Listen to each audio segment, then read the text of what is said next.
Good morning, everyone. Welcome to the System of Care Learning Series, and thank you for joining us. My name is Lee Taylor, and I'm going to go over a few housekeeping things before we get started this morning. Our session today is in Zoom webinar. That means that all attendees are muted and your videos are off. We are recording the session and we'll make the recording available soon. I dropped the link in the chat box, and I will drop it in there again in a minute. Please use the Q&A feature at the bottom of your screen for questions. If we have time at the end of the session, we will read those to our presenter. We also have closed captioning turned on this morning. If you don't see that, click on the CC button at the bottom of your screen. We know that there will be technical difficulties, and we appreciate your patience as we encounter those today. Okay. If you are interested in a certificate of attendance or continuing education units, the slide is for you. You must be in the content portion of the webinar for at least 90% of the session to be eligible for a certificate. This is a mandate by the boards. Please do not leave the webinar until the conclusion, including Q&A, as that counts as part of the session. You do not have to enter your contact information in the chat, as all attendees and their time is tracked by Zoom. You must use the same email to register for each session and to participate in this session. So if you receive that link and you join from your phone, that's perfectly fine. If you receive the link from a coworker, then that is not okay, because we will not be able to track your attendance and you will not be eligible for a certificate. By December 20th, you will receive an email from me that will provide a link to access the session evaluation, then your certificate. You must complete the session evaluation to proceed to the certificate. This is a screenshot of the landing page for all evaluations and certificates. And lastly, you are responsible for printing your certificate. We do not mail or email those anymore. This website houses several years of the System of Care Academy. So if you lose your certificate, you can access this website at any time to print another. And now let's learn about our presenter. James Campbell has been working professionally in the human services field for over 25 years. His passion is helping individuals, families, and relationships to heal through leveraging their strengths and supporting other helping professionals. James is a licensed professional counselor, licensed addiction counselor, master addictions counselor, and an advanced alcohol and drug counselor. He's a member of both the AADC and ACA, and I do not know those acronyms. James is the immediate past president of Addiction Professionals of South Carolina and has worked in a wide range of clinical settings over the years. Currently, he serves as the Training and Technical Assistant Manager for the Southeast Addiction Technology Transfer Center, located at the National Center for Primary Care at Morehouse School of Medicine, and works privately as a nationally recognized author, consultant, professor, and speaker. And James has been with us several times over the years for System of Care Academy. So welcome back to Kentucky, James. It is always a pleasure. I thank you for having me back, and I'm excited about today's session. This is one of my favorite things to talk about in the world. I love working with adolescents and with families, and I acknowledge that's not everyone's cup of tea. Not everyone loves working with adolescents, but we'll talk a bit about that as we get underway. I am going to go ahead and share my screen, so that should be pulling up in just a moment as we speak. I will also go ahead and say that if you have questions as we go, please do feel free to put those in the chat. We'll take some time at the end to follow up and address any questions that came in that may need a response. We're happy to do that. Also, one other thing by way of housekeeping is with Morehouse School of Medicine and Southeast Addiction Technology Transfer Center, they ask us to also do a evaluation survey at the end. So you'll actually have two surveys for this session. One I will put in the chat at the end today, so you can click on that. It literally takes maybe 2 minutes. And so if you would do that, that certainly helps us. That's how we maintain funding to be able to share presentations, etc. And then, of course, the Systems of Care one, which was just mentioned a moment ago, will come separately. And so I just wanted to acknowledge that up front to hopefully short circuit any confusion there, make things a little bit more clear so you know what to anticipate there. Today's topic is worlds apart, what works in adolescent treatment and why. Now, as was just mentioned, I've been doing this kind of work now for a little over 27 years, or as I like to say, a quarter of a century plus. And I've done it that long because I love doing it. I really enjoy the work that I have the privilege of doing. And so I hope that that's who you are as well. I hope that's part of your makeup today. It doesn't mean we don't get tired. It doesn't mean that we don't have off days. It doesn't mean that we don't sometimes get discouraged. But the reality is that we get front row seats to miracles as well, which to me is a pretty exciting thing. I love to see people move from active addiction to a vibrant and sustainable recovery, both from alcohol and drug addiction and from the mental health side of things as well. I really enjoy walking in both of those worlds. In order to get CEs, I have to tell you what we're going to try to do today. I won't belabor this and read it word for word, but we'll talk about the developmental task of adolescence, the primary one, vulnerabilities related to being an adolescent and substance use. We'll talk a little bit about family support systems, and social media, etc. And then describe some techniques designed to enhance engagement with adolescents as well. Those are the things we'll try to get done. And if we get those done in just under 90 minutes, I will be pleased, and hopefully you will be as well. We'll be able to move forward pretty quickly. If I start talking like a tobacco auctioneer, though, and I'm going too fast, or you have questions, again, please just put something in the chat. Let me know. I'll change up the pace a little bit or circle back around to make sure we highlight some of the things that maybe get missed as we go. I always put this disclaimer in as well when I train on this. Rome was not a great empire because Rome was brilliant. Rome became a great empire because it recognized brilliance and stole it relentlessly.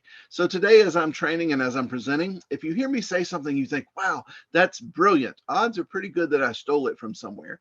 And my hope is that as we do this training today, that you'll steal it as well. That's sort of the point of training in a way. That if you hear something and it sticks or it resonates with you, that you'll be able to apply it in terms of your own practice, in terms of the own work that you do, so that you'll be able to be more effective in that. That's really the heart of what we do with SATTC, is try to take evidence-based practice and get it into the hands of those who are actually practicing so they can see it be effective and work firsthand. So here's my first quiz and my only quiz that we'll start out with today. Now, I acknowledge that this will probably cover a little bit of a range, but I'm going to ask you in the chat to answer one of the two questions below. So you'll just type your answer in the chat. What was a controversial music artist or band you remember from your youth? Like when you were coming up, who was the one that your parents did not want you listening to, that kind of a deal? Or what was a defining fashion trend from your youth? That thing when you look back at the yearbook and you go, whoo, what would that be for you? If you don't mind, just take a moment and put that in the chat. I'm going to look over so I can make sure I see your answers, because this is usually good for some quality entertainment and flashbacks. I'm seeing the Beatles, Eminem, Bell Bottoms, Neon, Ozzy, AADC, Parachute Pants, grunge. Wow, so many lovely things. Little Shorts, Nirvana, thick eyeliner, peace signs, Marilyn Manson, tight roll pants, Kiss and leg warmers, like a 1-2 punch, Three Dog Night, shoulder pads. Oh yes, I remember that well. Layered tanks, jelly shoes, scarves as belts, hair dye, red eyeliner, MC Hammer, Keisha, bell bottoms. Wow. Mullets, yes, that seems to be making a resurgence in our area, which frightens me a little. Banana clips, jeans with stripes. See, y'all are taking me all the way back down memory lane. I saw Tupac show up, hard rock and bell bottoms. See, I knew that I would be among my tribe today. I knew that I would be among some of my people today. Excellent answers, excellent answers.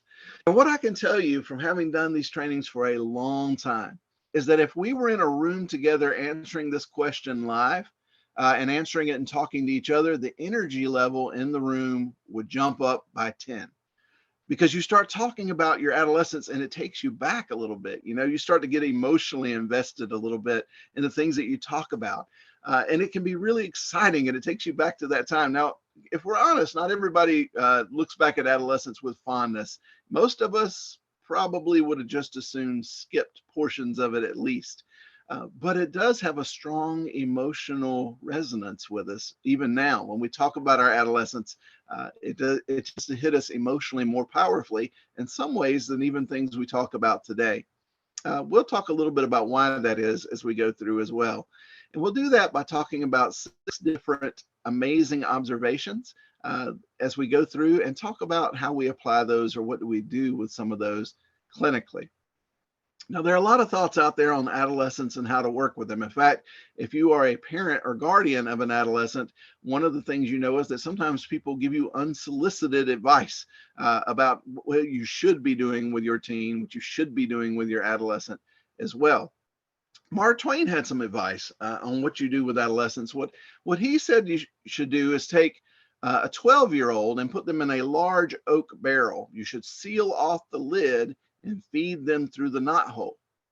He further recommended that at the age of 16, you just plug the knothole. Now, his children would all be in DSS custody today in youth services. We know this, and that's not good parenting. But the reason I share that is if you work with adolescents very long, you've had that barrel day where you really just wanted to put one of them in a barrel. Not really, you wouldn't follow through on it, but emotionally, you kind of get that at some moments in time. If we're going to talk about adolescence, we have to define what adolescence is. It's the time preceding adulthood. It's the period from puberty to adulthood in human beings. And the main thing there is that it's a time between. It's not yet adulthood and it's no longer childhood. It's not fully either of those. And that brings us up to our first observation. Now, when I say amazing observations, that's tongue in cheek. If you've been working with adolescents very long, my hope is that this is very reaffirming for you. Our first amazing observation is that adolescents are not adults. Now, the reason I explicitly state that here is that adolescents have a very hard time remembering that fact. They don't always remember that they are not adults. They get what we affectionately call grown man or grown woman status, where they want to be what they think is treated like an adult, which often means afforded the privileges of adulthood. They have a hard time remembering that they're not yet adult. Their families sometimes have a difficult time remembering that they're not adults either. They oftentimes set expectations that are very much aligned with adulthood and then are frustrated by their adolescence because they're not doing the things that they think they should be doing. And if we're really honest, so do we. At some point, you probably have either said out loud to an adolescent or at least thought it really hard, what are you thinking? When we ask, what are you thinking? What we're really usually saying is, why aren't you thinking like I'm thinking? Why are you not thinking like an adult? Well, in the case of adolescents, it's because their brain is not yet at a point to be able to, and we'll talk a bit about that. The adolescent brain is very unique. It's driven to learn. It's really wired for learning, and we'll talk about that a bit. And it's complicated beyond imagination. Our best estimate is 86 billion neurons in the brain. That's a lot of brains. That's a lot of neurons. Spaces between, called synapses, with multiple neurotransmitters going back and forth between. That's complicated. There are other things that even make it more so during adolescence. The end result is adolescents don't think like adults. You and I see this, Van, it's a hard no. But there's that part of an adolescent, when they see this, they go, but there might be candy. And if not, there might be something exciting happen. Or worse yet, they see this and they're like, well, there could be a hug. What's in there? What's really going on? As adults, we're like, no, not going there. But sometimes for an adolescent, you just feel compelled to check it out a little bit. And part of that is because of the wiring of the brain. Now, this one, we won't do like a super deep dive into biology. That's not our main focus today. But I do want to say, if you conceptualize the brain as having two main systems that help us to survive, the limbic system is like the gas pedal of the brain. It's like deals with our urges for our needs. Like if you're hungry, that's a limbic system thing. If you're thirsty, that's a limbic system thing. If you have a desire to procreate and continue the species, that's a limbic system thing. It gets us up off the couch doing the things that we need to be doing. It is not immoral. It is amoral. It just doesn't care about right or wrong. I always say if you're psychoanalytic, the limbic system is your id. that part of the brain helps us stay alive by getting us up, moving, and doing things. But we also have a second system called the prefrontal cortex. That's our brakes and our steering. It's what helps us to navigate those impulses and the external world and the rules and guidelines of it in a way that hopefully helps us to thrive over time.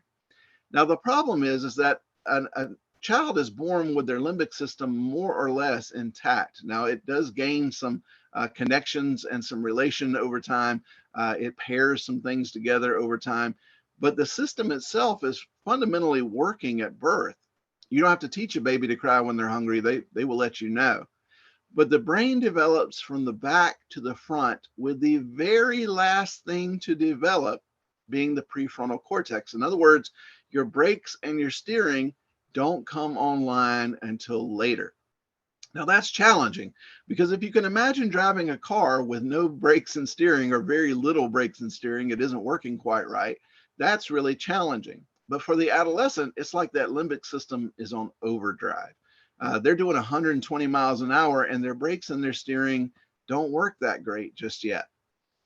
Enter into the picture another thing that is sneaky, called testosterone and estrogen. Man, that's like nitro in the system. Now you're not doing 120 miles an hour, you're doing 240 miles an hour, and your brakes and your steering aren't all the way online. And if you drive a car that way, what happens is you crash.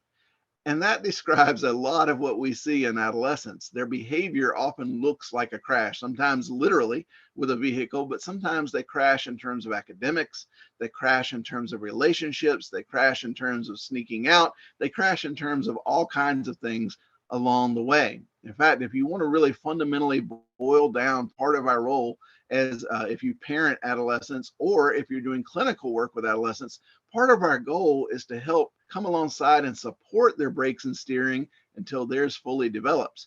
We're trying to keep them out of the ditches long enough for their brain to mature, or if we can't keep them out of the ditches, at least keep them out of the pine trees. That's part of our hope as we work with adolescents. Now, obviously, that neuronal growth and the brain developing is not limited to adolescence. It actually begins early on in the pregnancy and really takes off during the second trimester. There's a huge time of neuronal growth. That happens again around age 6 to 10. And if you think about sort of the primary years educationally, what that is the educational system trying to take advantage of that neuronal growth when you're learning to read, when you're learning to write, when you're learning basic arithmetic, those kinds of things.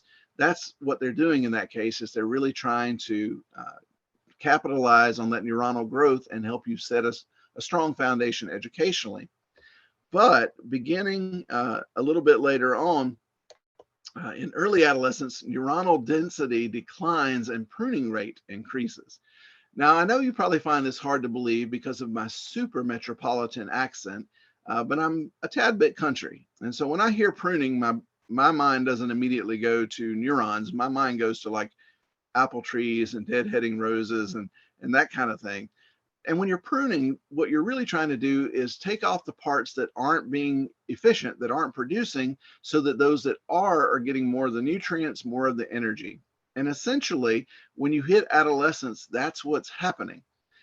Those neuronal pathways that are getting used over and over and over again, those are becoming more and more defined. But those that aren't being used begin to be trimmed off, so to speak. They begin to fade. And so you're becoming better and better at what you do over and over, but you become less able to easily transition to other alternatives. It becomes like ruts in a dirt road. Once they're established, it's a little bit harder to move out of those ruts. Now, is that a good thing or is that a bad thing? Well, it depends. And we'll talk a little bit about that in just a bit. Because again, those pathways, as they become defined, it's more and more difficult to change course. You know that if you've ever had a habit, it's harder to change a habit of any kind than it is just something you may have done once or twice. So this pruning process leads us to our second amazing observation today, that adolescents are literally losing their minds and developing it. We've all suspected the losing part, but they literally are for the first time losing actual gray matter, if you will. As those dendrites are pruned in adolescence, the brain's getting more efficient at what it does over and over. It's losing some of its liquid thinking. Now, is that a pro or is that a con? The short answer to that is yes. The reason I say that is if the pathway, the neuronal pathway that's becoming more defined is when you get really stressed out, you go shoot basketball or you listen to music or you write in a journal or you go running or you work out. If you're doing something that's pretty much pro-social and healthy, the more you define that neuronal pathway by doing that over and over and over, eventually it sort of becomes your default. This is just what I do. On the other hand, if when you get stressed out, what you do is drink a pint of vodka, or when you get stressed out, you smoke the biggest, fattest blunt you can find, the problem with that is that just as well becomes defined and it sort of becomes your default position. It's just what your go-to. Eventually, it's like second nature. You don't even hardly have to think about it. I wake up and I fire up, or I wake up and I go for a run. Those kind of things just become a part of who we are. They sort of become baked into the cake, if you will. We'll explain that in a little bit further detail in just a moment as well. Adolescence is also not puberty, and it's important to make that distinction. Puberty really just has to do with your body preparing to reproduce. So secondary sex traits begin to develop. People get to the point where they're able to reproduce. That's where you see things like the young men get their little caterpillar on their lip. They start to get a little facial hair under the arms, etc. For females, there's breast buds, the onset of menses, all of those things come into play, but it's really about physiology, your brain, your body getting ready to be able to reproduce. Well, one of the things we know is that that's happening earlier now than it did in past generations. And some people debate why that is. Some people blame like hormones in the milk. Some people blame or say it's nutrition, that we have better nutrition, or that we're a hypersexualized society and all these kinds of things. We don't really know exactly why. Those are some working theories, but the reality is if you go to a middle school today, the people in that middle school will not likely look like the people in middle school looked when you were in middle school, particularly if you're a little bit older. When you look back, they are maturing much younger. Adolescence, however, is not about just being able to reproduce. Adolescence is about learning to navigate the social world in which a adolescent lives. The end result of that is because puberty is starting earlier, and the onset of puberty is where adolescence is said to begin. And it's taking longer and longer for them to know how to navigate all the ins and outs of the world, because whether we like to admit it or not, the world is getting more complicated. My wife and I were talking about this recently with our children. Like, we're so glad we had our kids before there were like gender reveal parties and all this stuff. Like, the societal expectations keep going up. And then, social media certainly plays a role in that for many. The end result is we have a development gap. In other words, we have a lot of young people who are physiologically able to reproduce, but who still need parenting, as opposed to being fully ready to be a parent, in as much as anyone is ever fully ready to be a parent. The other thing that begins to happen is called myelination, or brain maturity. The reason I bring that up here is, if you remember our situation earlier, you get stressed out, you exercise. You get stressed out, you play music. You get stressed out, you smoke the biggest, fattest blunt you can find, etc. Part of the challenge is that as we age, our brain matures. Those neurons that I mentioned earlier that we saw the pictures of, that some get trimmed away, in a child, they're essentially like a plug-in that you plug into the wall with just copper hanging down. There's no rubber on them. So the signal kind of goes all over the place. And likewise, children's behavior mirrors that. They're kind of a little bit all over the place. As a child matures, however, there becomes a myelin sheath, which is kind of like the rubber coating over the wire. It's a coating over that neuron that helps it to become more efficient. It helps the signal to get where it needs to get to more effectively. Now, in the old days, we thought at age 18 you were done, like you were matured. In the old days, you could smoke, drink, and fight wars at 18. The reality is when you look at this, the blue area represents myelination, in this case in the same girl at ages 5, 10, 15, and 20. Again, at 5, almost no myelination. 10, maybe about 50-50. 15, pretty substantial growth. And by 20, almost all the way, but you'll see that there's still green there at 20. One of the things that we know now that we didn't used to know is that the brain doesn't fully myelinate or mature until around age 25 for females, and for males around age 70. Nah, for guys it's about 27. We're not quite that slow, but we are a little bit slower than ladies on this. Um, Now that doesn't mean that once the brain is fully myelinated, you can't change. It just means it's going to be a lot more challenging to change. You'll be working against your physiology to change, if you will, in terms of your neurology anyway. Um, so the key there is that if your pathway through your brain for dealing with stress says, go work out, go for a run, go listen to music, then that becomes your default position. It is literally, once your brain is myelinated, it's hardwired into your brain. But if your default coping mechanism is using alcohol or other drugs or something else that is not helpful, say cutting or something along those lines, that likewise can become your default position. It's your default coping mechanism. Again, it doesn't mean it can't change. It just means that at this point you're having to rewire some things in your brain to an extent to get them to be able to. That can be a little bit challenging for us over time. Now, the adolescent brain is geared to learn. In other words, there's a part of the brain called the nucleus accumbens. It's the brain's novelty alarm bell. In other words, it only fires when something is different than what we expect. It's why we like new experiences. It's why some people love new technology. You know, they got to have the newest, greatest, whatever, whether it's their car, whether it's their iPhone, whether it's their whatever. Some people really crave that novelty. Well, during the first decade of life, energy is really focused in that area. Most everything seems novel when you're a kid, and to some extent, particularly if you're a young child, it is. Like everything's brand new. As young people move into adolescence, however, the dopamine receptors in that area actually become less reactive. In other words, dopamine usually has to do with, most people say, pleasure. It really has to do with that. That is true. It is rewarding, but it's also saliency. What do you pay attention to? Well, when the dopamine receptors become less responsive, the end result is one day you're working with a child and the sun is shining and the birds are singing, or you have your own child at home. So lucky, life is good, everything seems great. And then one day you come in and this is what's looking at you. Now, if you do group work with adolescents, you've seen this look. You know this look, right?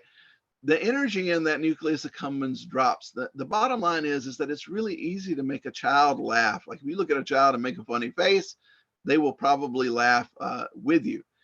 Adolescents often look bored and depressed, and that's kind of physiologically, for most adolescents, their default position. And it's not a matter of defiance, and it's not a matter of dysfunction or disorder.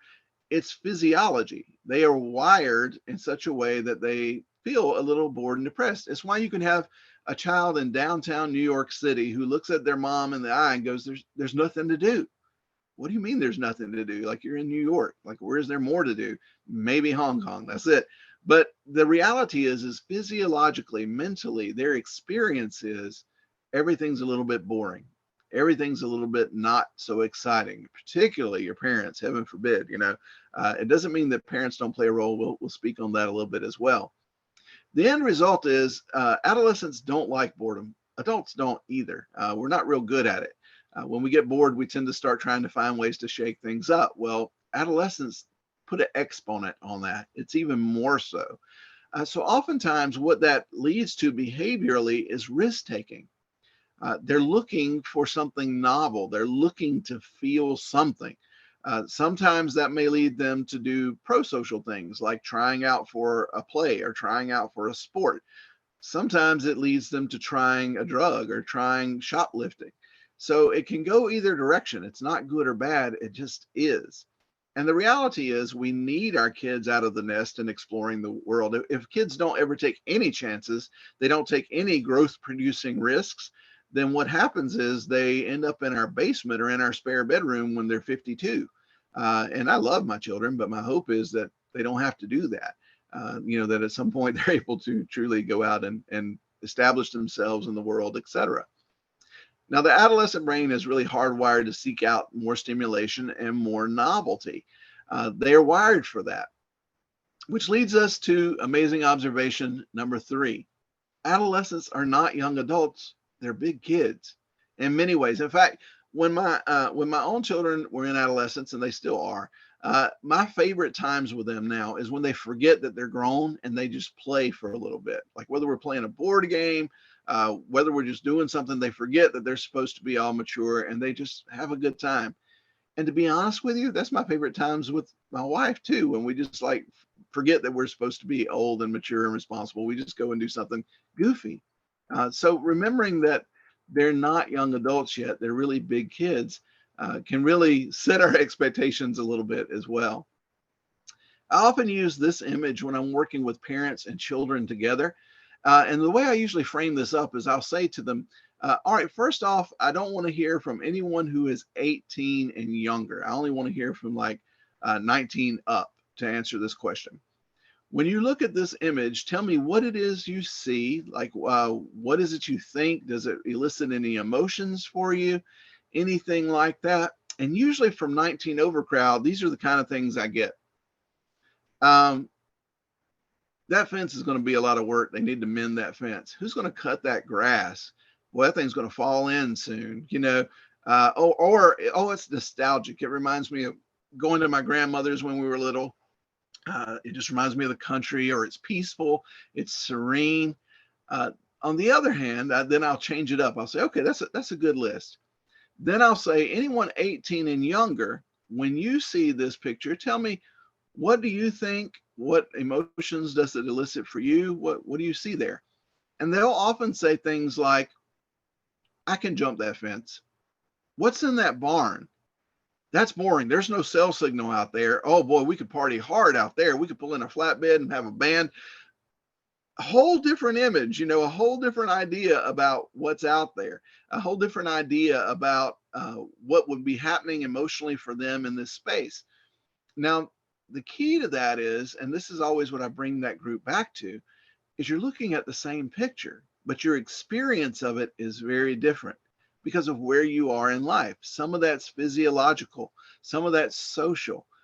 But even though you're looking at the same picture, you're not seeing the same thing. Well, that happens in households around the world each and every day. It happens pretty consistently. We're living in the same house, but we're not having the same lived experience, if you will.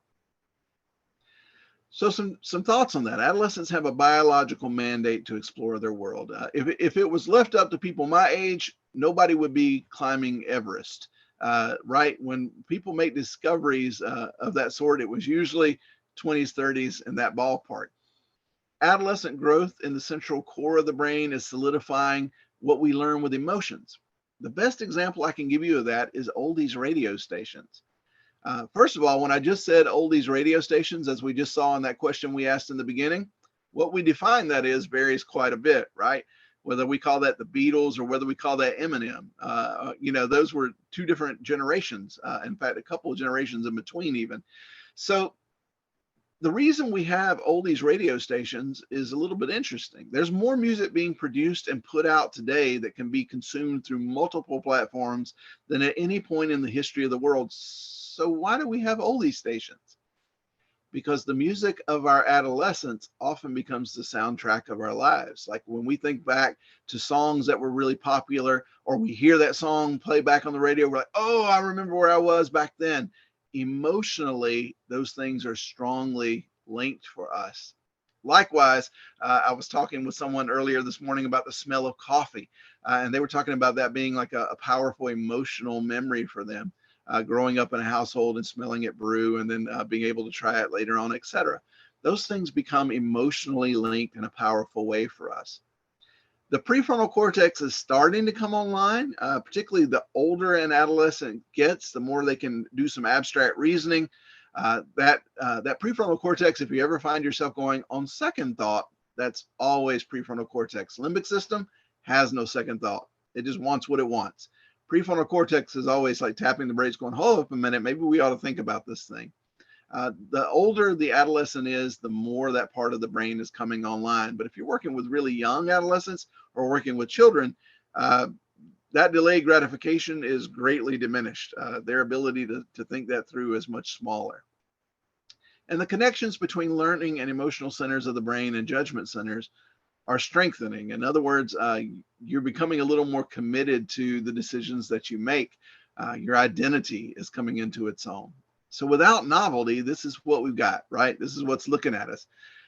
Some of us, if you're seeing this in your sessions, if you're seeing this in your groups consistently, then part of the question becomes, how do we introduce some more novelty? Well, why do we do that? I mean, it's not our job to entertain them, right? Well, maybe.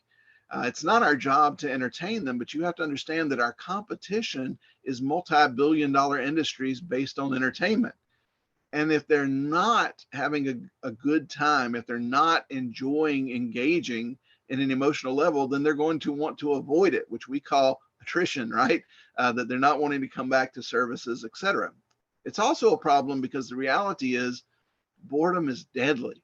Boredom is now one of the number one triggers at every age group. And since adolescents are already predisposed to feeling a little bit bored, they have to know that there's something more waiting for them than the joy of not using.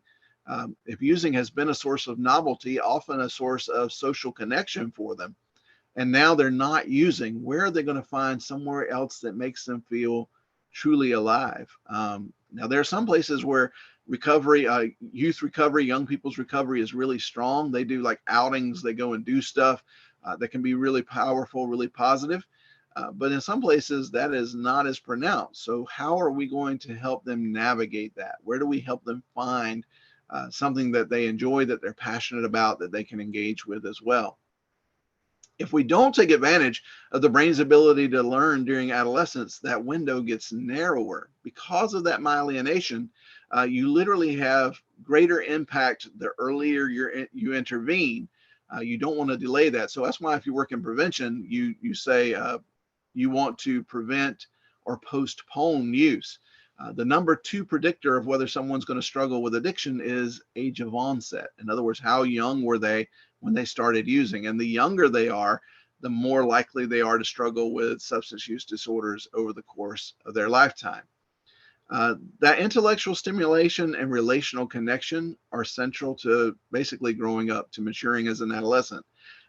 They're looking for relational connection. And oftentimes we say they find that through the peers.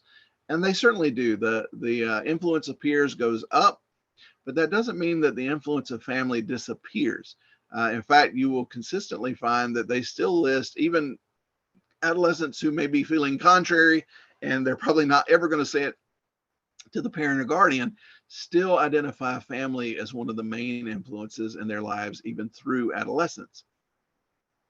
That emotional safety and relational connection is also increases learning capacity. Well, the reason for that is if people don't feel safe, they don't learn. I mean, that's back to Maslow's hierarchy. It's much more difficult to learn when you're feeling great stress, when you're under great duress, which is why when you're cramming for that final, you're probably not going to retain it as well. You might, in short-term memory, retain it long enough for the test. A week later, you're going to be going, what was that again? We don't really retain things in the same way. So a couple of things in terms of application there. Experiences that challenge the adolescent, both emotionally, physically, and intellectually, stimulate that novelty need. It's sometimes difficult to get an adolescent to try something that is challenging, but they actually generally respond well to the challenge. Combined with purposeful awareness activities, experiential techniques, those things actually help the prefrontal cortex to grow. In other words, you don't want to necessarily, if you're working with adolescents, if all you are doing is talking, you're never going to be as effective as if you are also doing. So finding some ways to do some experiential things as a part of treatment can be really powerful as well. And those energy, it takes a lot of energy to make change. So like earlier, I mentioned like the ruts in the road, right? If you're going to get out of ruts in the road, you're either going to have to put something in the rut so you can pull up out of it, or you're going to have to like turn the wheel hard to the side and gun it to get out. It takes a lot of energy and a change of direction to make a change. That is very consistent with a change in behavior. It takes a lot of energy and intentionality to make a change. And you know this, if you've ever tried to change your eating habits, change your exercise habits, it takes a lot of energy to make that shift, to change into a different way of doing things. Amazing observation number 4, drugs do not help the process. Shocking, right? The reality is that drugs for adolescents are not very helpful. I actually start out with nicotine. Now, some people always sort of cringe when I do that. In the old days, we called it ATOD, alcohol, tobacco, and other drugs. And then over years, they just dropped the T. They just went to AOD, alcohol and other drugs. Now, the reason I bring up nicotine is not to be old-fashioned. It's because research strongly supports keeping that T in there. One dosing episode increases genetic activity. Let me summarize that. That's wordy. Nicotine does something that we don't know of another chemical that does it. It's called synaptogenesis. It creates synapses in the brain for neural pathways in the brain for nicotine to run on. Now, the problem with that is that it's like paving a road in your brain. Once that pathway is laid, any car can come along and drive on it. So if that neuronal pathway for nicotine is created in the brain, that same pathway then can be used for cannabis, it can be used for opioids, it can be used for benzos, it can be used for cocaine, it can be used for meth. Essentially, it paves the road in the brain in terms of addiction. In that regard, there are other aspects of that we could belabor, like nicotine hits the adolescent brain a lot stronger, for instance. But the bottom line of all that is, physiologically speaking, nicotine is the gateway drug. It primes the brain for addiction regardless of genetic heritage. In other words, we know that there's a genetic component to addiction, that people with a biological parent who struggle with addiction are 4 times more likely to struggle with addiction as well. But whether you have that in your family system or not, nicotine literally primes the brain for addiction. I also want to underscore here that it is nicotine. The reason I say that is there's been sort of a shift now where it's like, oh, well, they're not smoking, they're just vaping, so it's not as bad for them. First of all, I mean, that there may be some validity there, although the verdict is still out and it's still not crystal clear how much better for you vaping is or isn't from smoking tobacco. But the reality is that vaping still has, if you're vaping nicotine, still has this impact. It still paves that pathway through the brain, if you will. So nicotine in that regard is the gateway drug physiologically. Now, that doesn't mean that everybody who's addicted to anything else started with nicotine. It doesn't mean that everybody who uses nicotine is going to advance to something else. It just means it increases the likelihood significantly. Alcohol, again, is another thing that really has a significant impact on adolescents. And we're not going to go through all the drugs. We would be here forever, and I'm not going to do that to you or to me this early in the morning on a rainy day in most places. But alcohol does negatively impact the hippocampus. And the hippocampus has to do with memory, which is why if you drink too much, and you may wake up and not know where your car is, or wake up and not know who that person beside you is, it really does impact memory in that regard. Or if you drink to the point of a true alcohol blackout, if you're trying to recall it, good luck. It's like going to the bank and trying to withdraw money that was never deposited. If too much alcohol shuts down the hippocampus, it isn't filed in memory for us. It negatively impacts that prefrontal cortex, particularly during binge use. In other words, their brakes in their steering are not as good, which is why people make poor decisions when they're drinking, which is also why sometimes people don't intend to use cocaine, but after a beer or 12, it becomes a good idea to them. It often leads to poor decisions that have other repercussions. It does impact our ability to memorize, as we mentioned, and blackouts, as we mentioned a little bit ago as well. And that impact can be lifelong, meaning you can do significant damage to your brain to the point where some of our ability to remember and to grow, if you've been around for a while, you probably remember the term wet brain. That's kind of the idea behind that it can have some effects that can be enduring. It doesn't mean that's hopeless either. We do have neuroplasticity. Things can improve, but it's a long road for many people. It's also not just the alcohol that's the issue. Like if you have just 4 drinks, and you do have to define that, because oftentimes when I was doing DUI work, it was almost like clockwork. I'd say, how many drinks did you have? And they go 2 drinks. And their BAC was 0.2, and they had 2 drinks. Okay. Sometimes you have to define what a drink is. It means like a 12-ounce beer, usually about a 5-ounce glass of wine, or about 1 to 1.5 ounces of liquor, depending on the proof. You have to define that, because sometimes they say, I had a drink, and you say, really, what'd you drink? Well, I drank a 40. Okay, that's not a drink. Or I had, a pint, or I had a Long Island iced tea. So sometimes you have to like do a little bit of education there. But even after just 4 or more drinks, the adolescent brain actually experiences withdrawal, stress from withdrawal, just after that, like after a use of that much. That brain tissue is up to 5 times more sensitive to overexcitability during withdrawal. In other words, the alcohol hits them harder, and the withdrawal hits them harder. It's sort of the bottom line of that. The IQ can be significantly impacted by binge use as well. In fact, 2 years of binge use can lower IQ by as much as 10%. So imagine with me, if you will, you have a young person who goes off to the school, the college or university of your choice, and they drink hard for 4 years while they're there. They can actually leave with an IQ that is diminished by as much as 20%, which is no small number. That's a significant impact. And the problem is binge use is how adolescents typically use. When you talk to adolescents, they're not usually going, I'm having lasagna tonight. I think that might pair well with a nice red. No, they're out there drinking oftentimes Mad Dog, and the cheapest beer they can find, and the cheapest liquor they can have and find, and they're drinking pints of Fireball and all that kind of stuff. They're often using for the feeling, for the impairment, if you will. So that binge use is really how adolescents typically use. I won't spend a lot of time on this. I'll just say that if you look at the brain on the left, what they're doing is doing a brain scan during memory task, where they're being asked to memorize things and give them back. The brain on the left is a 15-year-old male non-drinker. The brain on the right is a 15-year-old male heavy drinker who is not drinking at the time. And what you're seeing there is the reds and the pinks are brain activity. That's one of the things that you often look for, again, if you're looking through a prevention lens or a screening lens, in terms of adolescent uses, has there been a change in school grades, that kind of a thing?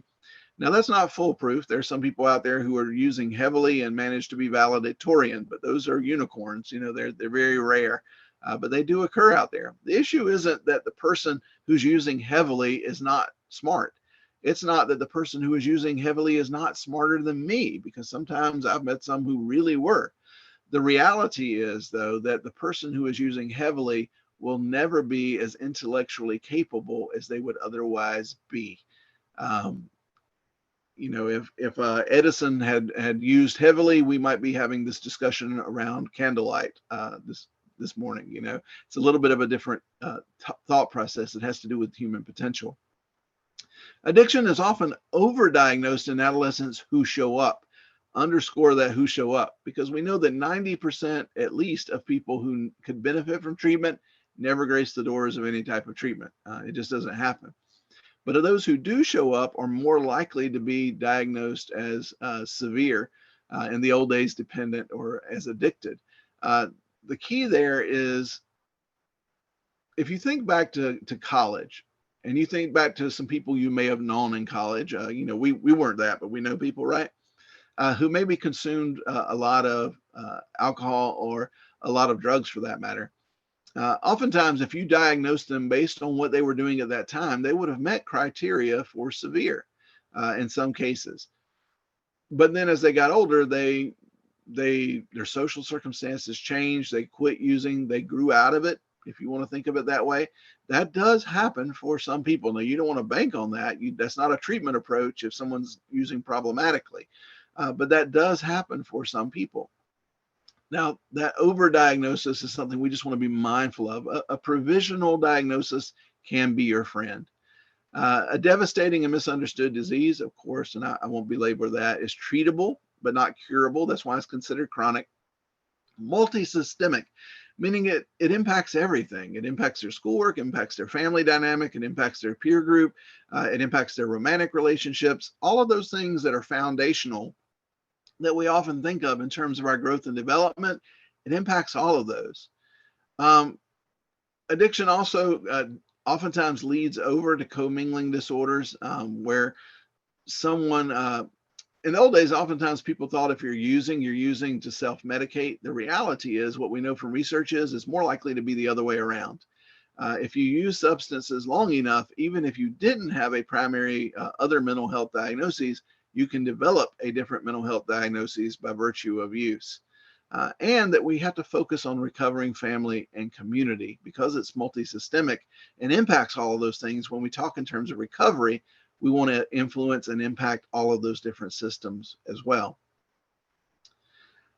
So again, the key there, and probably the main takeaway from that, and then we'll change up a little bit, the power of family systems can't be overlooked. If you say you're doing great work with adolescents and you're not working with families, you are never going to be as effective as you might otherwise be. The reality is, if an adolescent resides with or returns to a family that doesn't change as well as they're making changes, it's like gravity that pulls them back into old patterns of behavior. If you have a significant other or a spouse, you've seen this, like where you go visit their relatives for the holidays or something, and you go over there, and all of a sudden, maybe the first hour or two is okay, but by 3-4 hours, they start acting weird, right? They start acting in ways that are more like their childhood patterns or their childhood roles, or sibling rivalries emerge and weird stuff happens. That's that gravitational pull that we're talking about there. That's why it's so important that families get support for recovery as well. It takes time for those interventions to take root, which is one of the reasons we want to engage families. One of the things we know is that we're treating a chronic disorder in an acute setting, 6 sessions, 8 sessions, 6 weeks, 8 weeks in many cases, and then wondering why people don't get better. Well, if we can help the family system begin to shift and to make some headway, then they can actually help sustain those changes and support that recovery long term much, much more effectively. That can be really important and critical to the young person if they're seeking to recover. Which brings us to amazing observation number 5. Adolescents need support to be healthy. Now, parents sometimes bristle at me at the second part of this statement, because I say this when I'm working with families and in front of the young people too. More often than not, the adolescent you meet is a symptom of the problem and not the problem itself. Now, I do want to put a disclaimer there. Oftentimes in my experience, I run into 2 types of families primarily, and these are just generalizations, but I'm going to see if maybe they resonate with you a bit. I either get the family member who goes, I'm not coming to any kind of treatment. I don't have a problem. Jimmy's got a problem. Susie's got a problem. I don't have a problem. They get their problem solved. We won't have any problems. It's all on them. That's one version. The other version I get is the family that goes, where did I go wrong? Where did I fail, little Jimmy? Where did I fail, Susie? If only I hadn't used when I was young. If only I hadn't changed jobs. If only I hadn't gotten that divorce. If only I hadn't done these things. The tendency of the family is to either completely own the substance use of the adolescent or to completely abdicate their role in the family and with regards to it. And the key there is that we as parents and guardians don't control our kids. And now some of you, if you don't have children especially, are looking at me with a raised eyebrow, and I used to be you, to be honest with you. I very much used to be that guy in the line at Walmart who was going, my child won't ever do this. That kind of a deal. Good luck with that. Children have a way of reminding you that. If we have time at the end, I'll tell you a story related to that. If not, you'll be spared it. But the bottom line is we have influence in our children's lives, but we do not have control. And helping parents and guardians to understand that, and sometimes siblings to understand that, can be really significant. One of our considerations is the primary function of adolescence. And I mentioned earlier, that is for the adolescent to learn to navigate the world in which they live. Now, that's more challenging than you might think. And part of that is that the world changes. Consider this for a moment. Coolness is subjective. In fact, each one of these musicians, at least among a particular demographic of young people at a point in time, were considered cool. Right? In fact, you'll see many of the people who were mentioned early on. First thing, I made the slide before I asked you the question, right? Many of the people in youth culture considered these people to be cool at some time. Now, first of all, I'm sorry, if you're an adult, you don't get to decide what's cool anymore. It's very sad, but it's true. The reality is that youth culture gets to decide what's cool, for them at least. We can still decide it for us. But at one point, it was the Beatles, or it was Buddy Holly, or it was Elvis, or it was Kiss, or it was Leonard Skinner, or it was Flock of Seagulls, or Twisted Sister, Aerosmith, Prince, Michael Jackson, Guns N' Roses, Nirvana, Jay-Z, Eminem, etc. Right? At different points in time, each of these people were considered cool. Now, let's say that by some miracle of science, we have a time machine, and we can put together any concert that we want to using these people. So what are we going to do with that? Well, let's see. Let's say that Jay-Z is going to be the headliner, and we need an opening act. I've got an idea. Buddy Holly. Not probably going to work so much. Well, maybe that's a racial thing. Let's see. Let's say the Beatles are going to be the headliner, and Flock of Seagulls is going to open up for them. That concert is probably not going to fly. The reality is that what's considered cool in one generation is not considered cool in the next. I don't care how cool you were in high school. That does not translate in the minds of your children. And if you take somebody who was valedictorian of their high school, or who was most popular in high school in 1960, and drop them off in high school in 2022, their IQ will not have changed, but they will not be valedictorian, and they will not be most popular, most likely, because that has shifted. It has moved on. What is considered cool has changed, and they did not change along with it. They didn't have the same experiences.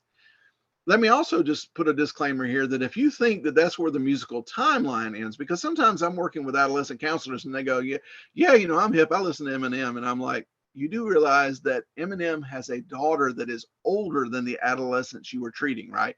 That Jay-Z is older than I am. Sometimes you have to give like a reality check, because we forget our age. We forget that we're not necessarily in youth culture, even though we're around it more than maybe some are. That's the part of the learning process as well. That difference, that shift in what's functional, what works best between generations, is a generation gap.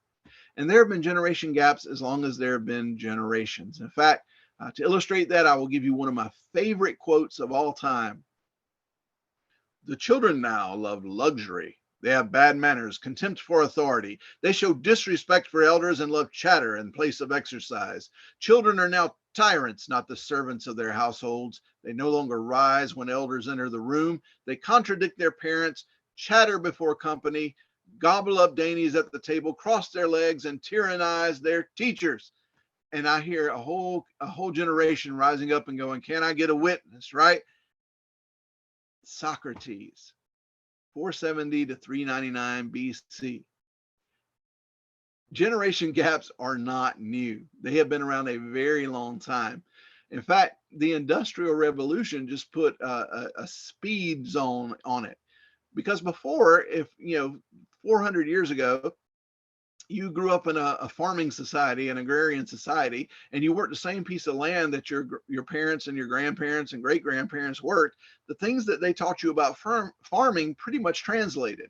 Well, when you hit the Industrial Revolution, you had a generation of agrarian folks with a group of children who went off into town to do work in factories and warehouses and that sort of thing. And a lot of the information didn't translate.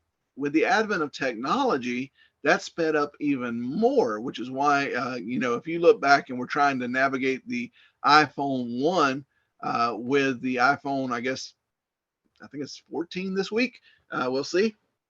You're going to see a huge gap even between those even though they're within our own lifetime. Technology just sped those things up a whole lot.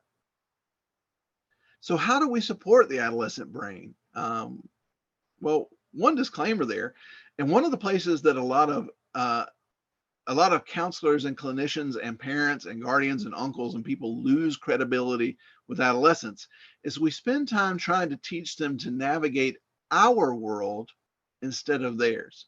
Let me give you like a really basic example. Um, in my world, it makes perfect sense if somebody is messing with you in school, like if somebody's bothering you in school, you tell the teacher, you go tell the principal. That makes perfect sense, right?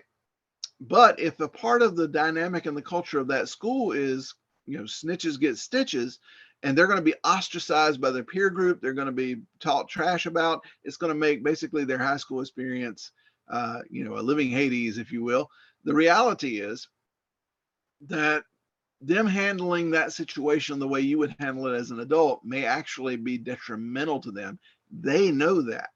And so when you just simply say, well, all you need to do is, you probably have lost them because they are out of touch with my world. They don't know what's going on really. So what do you do if you don't really just give necessarily direct advice? By the way, I'm not saying that's bad advice. I'm just saying there's a lot more considerations there than just all you got to do is just tell your teacher. Well, you develop broader general life skills like adolescence is a dress rehearsal for the rest of their life. They're going to need things like stress management for the rest of their life. For some people, mindful practice, raising their awareness can be a helpful part of that. Getting social support, building social support or recovery capital for yourself is a lifelong process. Asking for help is so hard for adolescents, and it's so hard because they've been watching us not ask for it for years in many cases. Increasing physical activity is a good way of burning off some of that stress, tension, anxiety. It can help elevate their mood if they struggle some with depression, mild depression. Building study skills, things like nutrition and teamwork and finding a sense of belonging. Those things are things they're going to need for a lifetime. So focusing on some of those more general skills can actually get you a lot further in some cases than trying to give them specific advice. In fact, I always cringe when I ask somebody, why did you become a counselor? And they go, because I give great advice. I always cringe when I hear that a little bit. That's probably not going to work out real well for you. Altruism, giving back to the community. One of the things I love about the younger generation is that they tend to be very motivated by causes. They tend to be very motivated by things they are passionate about or they believe are right. And so if you can find a way to tap into that, where's somewhere that they can serve, somewhere they can get engaged, where they are doing something they feel like really makes a difference, that can be huge for them. Use influential role models. Again, for some that can be family. For some that can be significant others in the community. Sometimes the family is why they get high. So sometimes you do have to be mindful of that. Don't assume the family is a support system. Sometimes the family is why they are the way they are. You probably all had the experience at some point of meeting a family and meeting the parent or guardian and going, oh, that's why that young person is the way they are, right? That can be a little bit of a challenge as well. Capitalize on relational and emotional impact on memory. In other words, intentionally try to help them create some positive memories and positive associations. If every time they walk into your group room, you break them down and you tear them down and reduce their ego in the old days, if that's what you do and you criticize, critique, you give them the stink eye and go, did you use? If that's what you do every time they walk in, you are making some connections for them. The connection is, I'm going to be judged and put down and looked down on here. They're going to expect the worst from me. Eventually, they don't really want to hang out there. Like, it's not where they want to be. So be mindful of that. Do some things intentionally to make some positive memories as well. Use the power of families. In addition to that, engaging the families, educating the families about addiction, because usually the number one question I run into a lot with family members is, why don't they just quit? Why don't they just quit? Like, they see what it's doing to them. Why don't they just stop? Doing some education with the family can be huge in terms of dividends and making a difference in the lives of the young people in terms of their recovery as well. Don't assume that just because they need help that they have the ability or the means to ask for it. Like I mentioned, we are not real good at asking for help as adults. So why would we anticipate that they would be particularly great at it either? So sometimes actually modeling that, you need help and you call up a friend and go, hey, I don't know how to fix this washer. Can you, and they'll say, watch YouTube. Okay, that's probably not a win. Find ways to model asking for help, reaching out for support, those kinds of things as well. The reason that matters without getting lost in it is children are much more likely to imitate what you are than they are to follow what you tell them. They mirror much more than they fall in line with directives. Also, just to acknowledge the fact that the family system has changed greatly in the past 50 years. If you look back, 50 years, it was very normal for it to be biological mother and father in the same household. That was pretty common. Or at a minimum, there was oftentimes two caregivers in the household, right? Has changed dramatically. Now, let me pause here and say my goal is not to add any guilt or shame to anybody for any reason with this slide. Sometimes the most healthy thing that can happen in a marriage is a divorce. So I'm not like trying to cast any shame, cast any disparaging remarks, any of that. But to think that any one person can be as good of a support as two healthy people could have been is just unrealistic. Some of the most amazing parents I know are single parents. But the reality is that to think that separation or that lack of one of the parental figures, male or female, doesn't make an impact in the life of that young person, it's just disingenuous. It just doesn't work out that way. It does make a significant impact. Now, there are things that can be done to mitigate that, like finding someone else, particularly if I'm a single dad and I'm raising a daughter, finding a female that can come alongside my daughter and help her to navigate being a female and growing into a woman and doing all the things that she may want to do, or vice versa. There are things I can do to mitigate that, but we have to be realistic about the fact that it makes a significant difference when family systems are not intact, as they often are not now. Know that love-hungry brains will not listen to reason. In other words, if you don't get your needs met at home, you will seek for them to be met somewhere else. If people don't feel like they belong at home, if they don't feel a sense of being loved at home, they will find that somewhere. And that may be somewhere positive. They may find that as being a part of a chorus, or part of the marching band, or part of a football team, or part of cross country, or whatever. But they also may find that through a gang, or they may find that passing a blunt around with their friends or what have you. But they will find a place to belong. Respect the fact that they have those emotional, those limbic needs for connection, and find ways to hopefully tie them into positive peers if possible. That's not always 100% possible, but as much as you can be supportive of that, that's going to be helpful. So a word to counselors and to parents here, and I really do include that one there because some of us wear both of those hats. First and foremost, adolescents need our support to grow up healthy. They are probably not going to ask for it. In my experience, I have never had either of my children come to me and say, Dad, thank you so much for making me or telling me to go to bed early. I really appreciate that. But I've seen them be less cranky and function better because they were getting enough rest. They need our support to be healthy. Second, if only our adolescents change, it's going to be a lot harder for them to maintain the changes in other environments. In other words, that family system changing can make a significant difference as well. Sometimes the skills or the things that our children do that drive us nuts are skills they're going to need in many cases. When you ask them to do something and they resist, well, you know what? At some point, they're probably going to be asked to do something that's not good for them, and they're going to need the skill set of being able to resist that pressure. Put a spotlight on that. Just say, look, you know how it is that right now I'm asking you to do something, you're saying no. Right now that's on my nerves, but let me tell you something, you're going to need that skill. They're expecting for you to lower the boom on them, and it can sometimes really throw them if you just shift that up a little bit.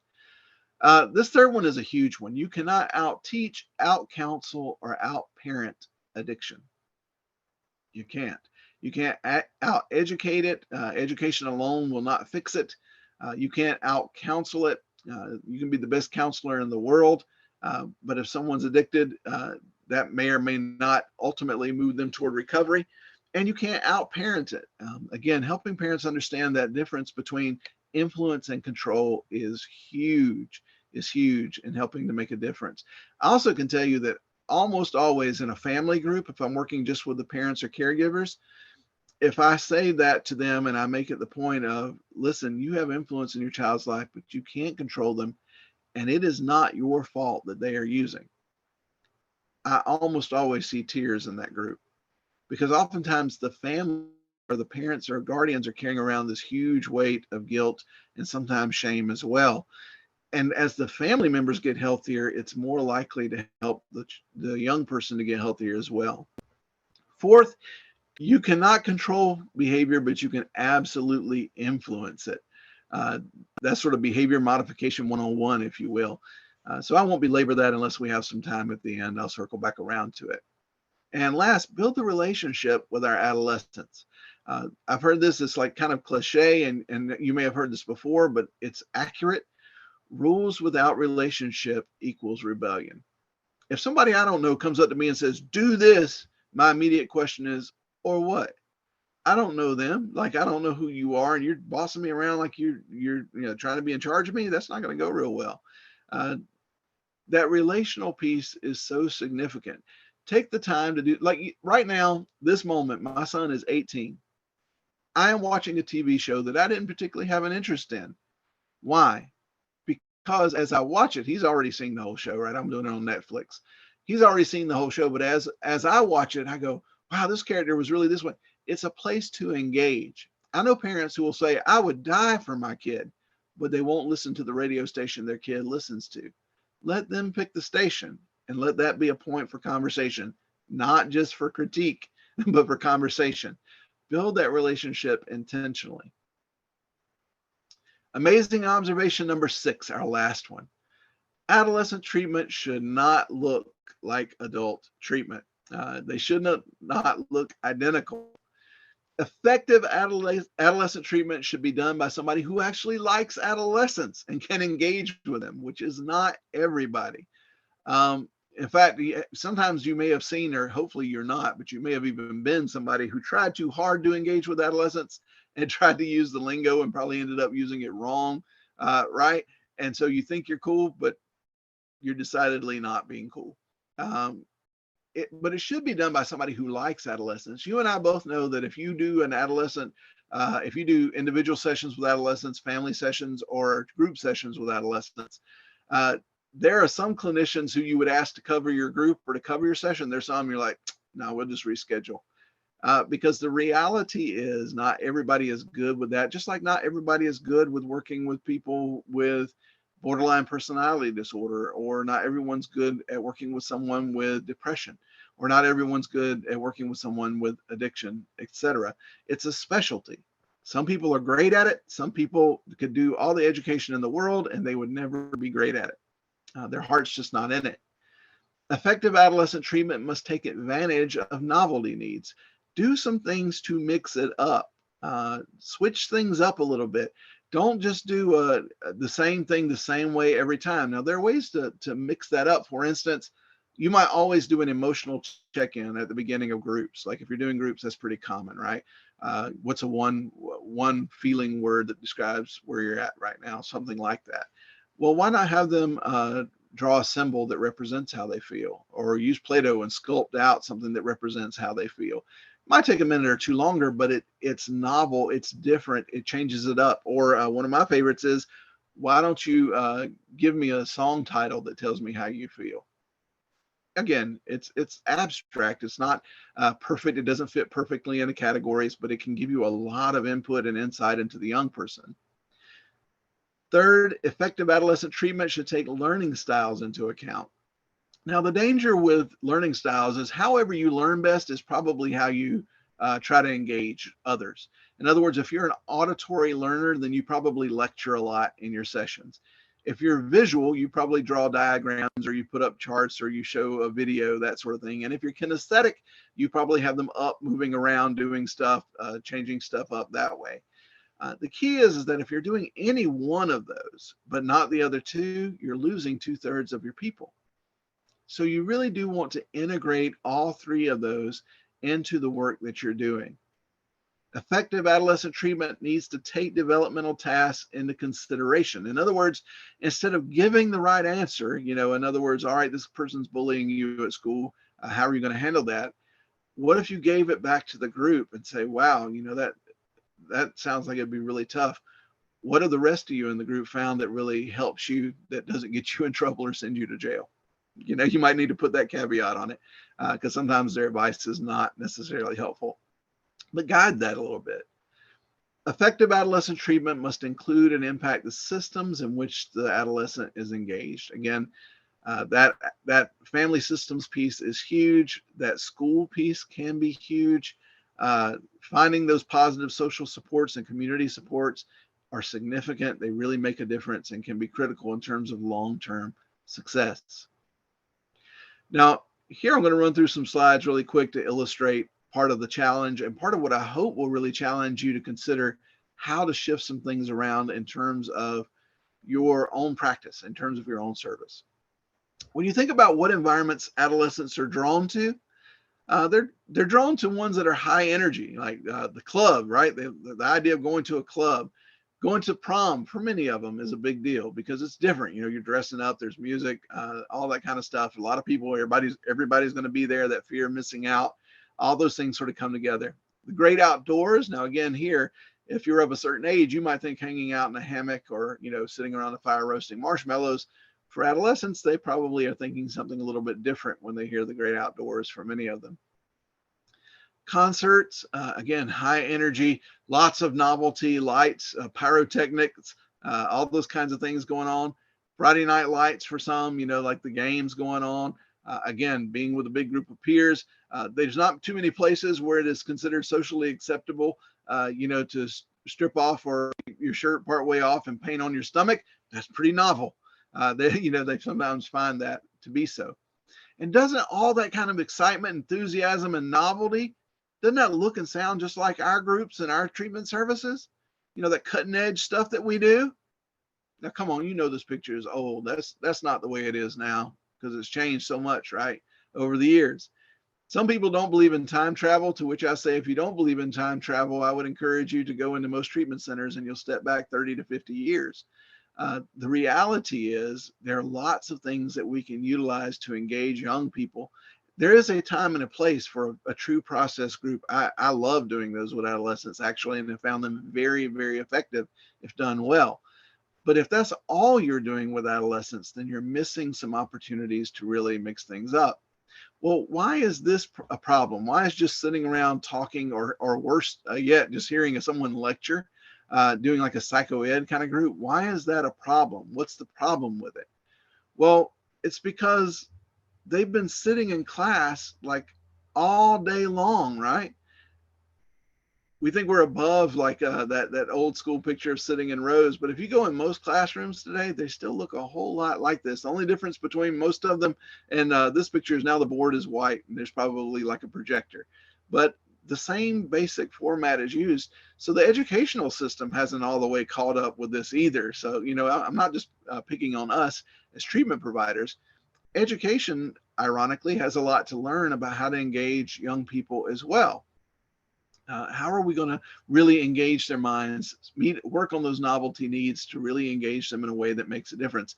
And if you think about almost any movie that has to do with a teacher really making a difference in the lives of young people, and I'm thinking here like the I don't know, Dead Poet Society, all those kinds of things that came along, the Dangerous Minds, it almost always comes from that, somebody changing things up, mixing things up, and figuring out how to reach the young person. Because it's unfair to expect the young person to figure out how to engage themselves. They don't know who they are yet. So for us, helping them figure that out, helping figure out how to engage and reach them is our job. That's what we do. We call that, in some cases, motivational interviewing, right? It's how do we really engage the client where they are. And then it changes so much when we grow up, right? I actually took this picture. I snuck into your last treatment team, your last staff meeting, and took this. Well, the reality is that's how some of us feel. Like, you ever felt that way? Like maybe I could just paint some pictures on, some eyes on for a minute and it'd be all right. Well, if we felt this way, do you think our adolescents haven't? If we're struggling with this, with our adult prefrontal cortex and our adult ability to delay gratification, what do we think our adolescents are doing? So, how do we apply the things that we know? Like, why are we not doing the stuff that we know makes a difference? What about your offices, group rooms, and facilities? Are you able to decorate them in a way that actually works for the young people? Are you able to engage your young people in decorating the space? Again, sometimes you have to go through channels and make requests and ask operations and all that kind of stuff. But usually, in my experience, they kind of put adolescents over by themselves and ignore them as much as possible and stay away from them as much as possible in many cases anyway. So oftentimes they're willing to let you kind of have free reign as long as you don't do anything too crazy. You know, you're not painting pot leaves on the door or something like that, or gang graffiti. So you do have to put some parameters around it, but usually they'll let us navigate as well. Are our spaces actually inviting to adolescents or to families? Do they allow any creativity? Do they allow space for adolescents who maybe have different backgrounds, different trauma, belong to rival gangs? Like, again, depending on where you work and where you're doing your services, all those things may be things you want to consider. Um, do they have do some chairs have arms and some don't? Again, that sort of goes back to trauma informed care, but being mindful of that can really make a difference. And if the answer to that is no, if we say we want families involved and engaged in treatment, but we only have 2 rooms in our office to do treatment, one is ours and one's for the client, that's something we probably need to shift a little bit to really make a difference. So considering those things we're doing to engage young people and families and systems that is not working, consider the things that we're doing that engage them that is working, and then how do we bridge that gap? How do we get better at engaging both the youth that we serve and the systems and families that come alongside them? Hopefully that's what I hope, that's my goal really ultimately for today's training, is that you consider that and apply it in your place, in your organization, your agency, your practice, your office, figuring out how you really can engage the adolescent further and be more effective in working with them. In the interest of time, I won't belabor this. I am watching the clock and being mindful of it. I do want to leave a few minutes for questions at the end. I'll just say that media has changed drastically. Like, this was kind of my childhood media, right? This may not have been yours, but this was what I grew up with and what I think of when I hear media. For adolescents, some of you are still thinking this. Well, that's way old. These things are way outdated as well. But even within the context of adolescence, there's a lot of stuff out there that supports substance use, that supports poor coping skills, poor mental health skills, all of those things. But I also want to just acknowledge the fact that there are a ton of resources out there that actually are very positive as well. There are programs or apps that have to deal with your mental health that help you support positive mental health. There are recovery apps. Some of them are even things like location enabled, so that if you go around some of the neighborhoods that you know have been problematic for you in the past, if you put those into your app, it will text you and go, "What are you doing?" There's some that even if you stay there too long, it'll text your sponsor. So some of those can get pretty fancy. There's one for mental health called Super Better, which basically kind of makes a game. You get points for doing things that are pro-social and positive in real life. So there's some good workarounds and some positive supports as well. It's not all gloom and doom out in the world of social media. Ultimately, our goal is to bridge the gap between the two worlds, where our adolescents live and where we reside, and how do we make the difference between bridging those two?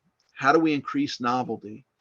How do we encourage adolescents to teach us their culture? Because if you're working with adolescents, they always have a new word, a new slang, a new way of doing something, a new song, a new something.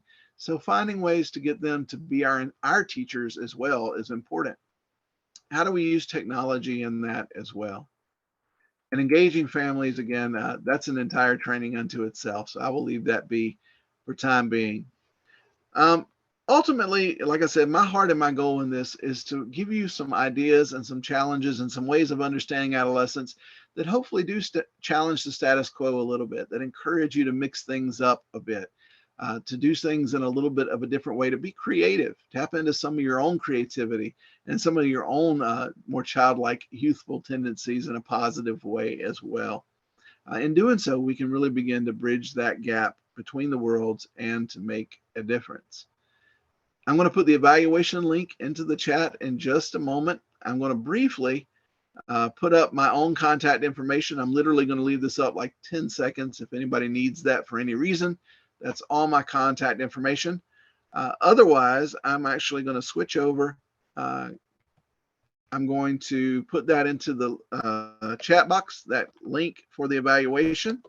And if there are any questions, take a moment to answer those as well.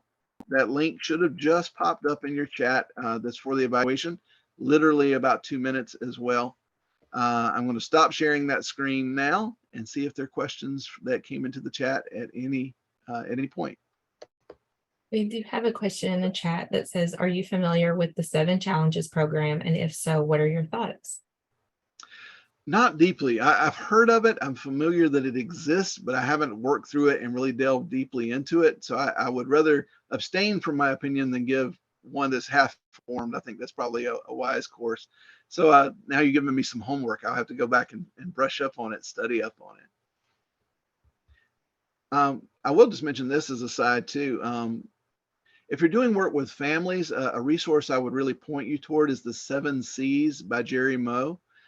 He actually, and that's MOE, he worked with Hazelden for years, but he did some phenomenal work. He was primarily working with children, but he came up with what he called the 7 C's. Thank you. They just put that in the chat, so that's helpful. But it included things like, I didn't cause it, I can't cure it. So it really does a great job of helping begin to establish some boundaries that are healthy within families. That's a great resource I would refer people to as well for family work. Any other questions? Questions, comments, or snide remarks? I welcome all. Oh, the online resources, the one that I mentioned specifically for mental health is called Super Better. That's just one. There's a ton of them out there. So like that's one that's really well known. In terms of recovery, there's a lot of those as well. One's called U-Turn, Y-O-U, U-Turn. There's one called We Connect. We Connect, I think, is a free one. Sober Tool is a free one. One called NOMO, N-O-M-O, as in no mo using, is the one that's a free one as well. There's one called I Am Sober. So there's a lot of those out there. And again, young people are really good at finding those resources and keeping you up to date as well. So I really encourage you, like, hopefully when you're working with young people, there's a mutual engagement, a mutual learning process as well. They help teach us their culture if we'll let them. So definitely appreciate that.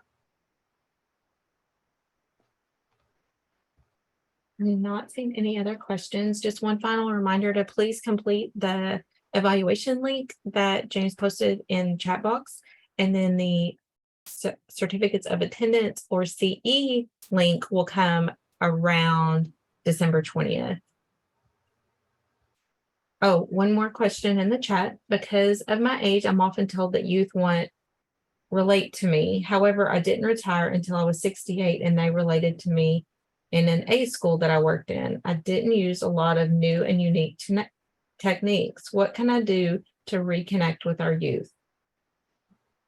Well, first of all, I would say that age doesn't have to be a barrier at all. In fact, I've known some clinicians who did phenomenal work with adolescents into their 70s. In fact, one of my colleagues is in his 70s, and he relates to adolescents as about as well as anybody I know. So to me, that's not age specific. It really is in terms of your engagement. Now, I do think you have to balance being authentic and being who you really are with the novelty, because if you're just fake and you use a lot of tricks and trades and bells and whistles, it's probably not going to be so helpful. It's not going to be so useful. Ideally, you'll be able to do both. Inject a little bit of novelty. Now, I do weird things with kids, like, and when I say novelty, I'll do things like literally they'll come into a group room and I'll have all of the chairs in the room facing the wall, like they're in a circle, but they're facing the wall instead of the center.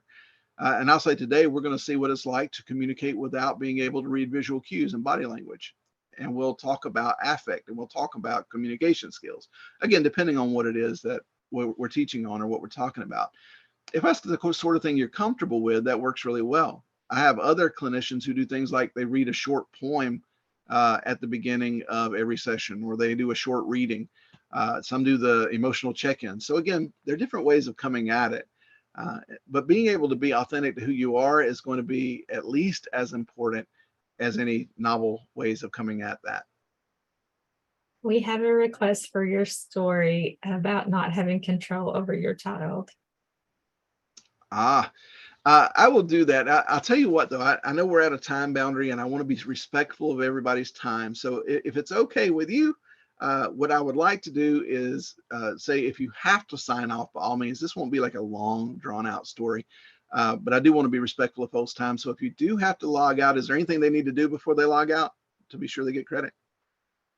No, not at all. Thank you for joining us today. And just a reminder to complete James's evaluation, and then I'll send out another one around December 20th. And the recording will be available probably later today, if not by tomorrow, on the link that I'll post again in the chat box. And I am going to stop recording for James's story.